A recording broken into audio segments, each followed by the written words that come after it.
Dear student, आज आपण बघणार आहे डिप्थेरिया. डिप्थेरिया काय एक बॅक्टेरियल डिसीज आहे. त्याचा एजंट बघू. एजंट कॉर्निबॅक्टेरियम डिप्थेरिया किंवा त्याचं दुसरं नाव आहे केल्प्स लॉपलर बॅसिलस किंवा डिप्थेरिया बॅसिलस. असे तिन्ही ऑप्शन येऊ शकतात एजंट म्हणून. एजंट म्हणजेच काय की तो त्या डिसीजला कॉज करतो. त्याच्यानंतर बघा एज.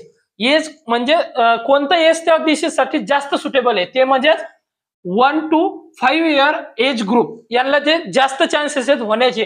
त्याच्यानंतर इन्क्युबेशन पिरियड किती आहे 2 ते 6 डेज. इन्क्युबेशन पिरियड म्हणजेच की डिसीजचे फर्स्ट साईन ज्या वेळेस दिसतं म्हणजे बॉडीमध्ये आलाय बॅक्टेरिया आल्याच्या नंतर ज्या वेळेस फर्स्ट साईन दिसतो तो पिरियड म्हणजे इन्क्युबेशन पिरियड. ते 2 ते 6 डेज. त्याच्यानंतर मोड ऑफ ट्रान्समिशन कोणते आहे.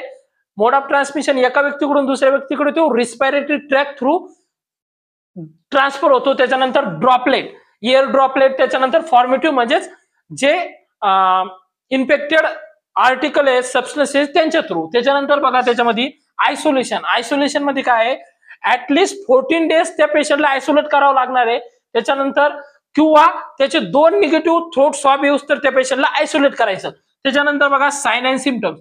साइन अँड सिम्पटम्स मध्ये काय होतं हा डिसीज काय करतो मोस्टली अफेक्ट करतो टॉन्सिल, फॅरिंग्स आणि लॅरिंग्सवर. टॉन्सिल, फॅरिंग्स आणि लॅरिंग्सवर अफेक्ट करतो. त्याच्यामुळे काय दिसून येतं सोअर थ्रोट, फिवर आणि डिफिकल्टी इन सॉल्विंग आणि मोस्ट हे दोन्ही सुडोमेम्ब्रेन आणि बॉल्स नेक हे काय करतात कार्डियल साइन आहेत त्याच्या.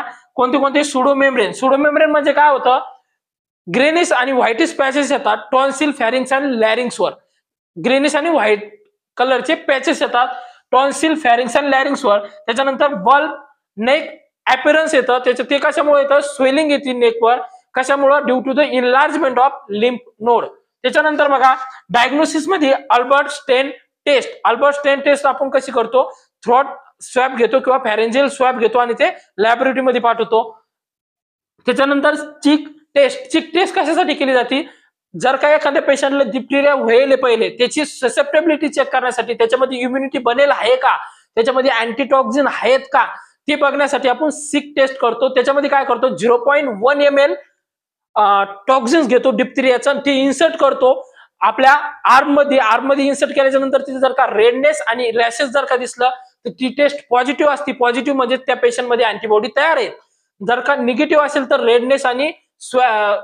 रेडनेस आणि रॅशेस दिसणार नाही. त्याच्यानंतर बघा त्याच्यामध्ये ट्रीटमेंट मध्ये आपण देतो डिप्थेरिया अँटीटॉक्सिन्स आणि अँटीबायोटिक आणि डीपीटी वॅक्सिन. डीपीटी वॅक्सिन मध्ये किती 0.5 ml देतो. आयएम देतो कशी 6, 10 आणि 14 वीकला.